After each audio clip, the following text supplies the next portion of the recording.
আমেরিকাতে কালিমা পড়লো প্রথমে 1960 এর দিকে বক্সর মোহাম্মদ আলী। গত বছর মারা গেছে লোকটা। 1960 সালে যখন সে কালিমা পড়ে মুসলমান হলো, পুরো আমেরিকা কেঁপে গেল।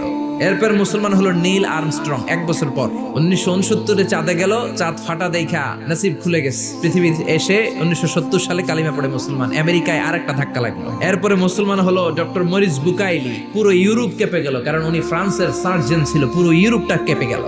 ইউসুফ ইউয়ানা পাকিস্তানের ক্রিকেটার 2006 সালে কালিমা পড়ে মুসলমান। আমেরিকার যুবমন্ত্রী Joshua Evans, youth minister of America, কালিমা পড়ে মুসলমান। মাইকেল জ্যাকসন কালিমা পড়ে মুসলমান।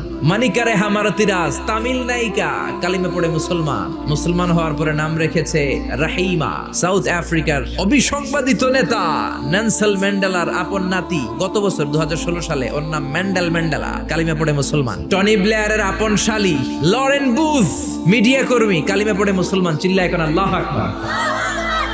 এভাবে মুসলমান হতে শুরু করলো গোটা বিশ্বের সেলিব্রিটিরা। আমেরিকাতে স্ট্রিট দাওয়া হয়, স্ট্রিট দাওয়া মানে রাস্তায় 2 ঘন্টা একজন খ্রিস্টানকে যদি কেউ কনভিন্স করতে পারে, ওইখানেই কালিমা পড়ে মুসলমান হয়ে যায়। এরকম নিদর্শন আছে। সুবহানাল্লাহ।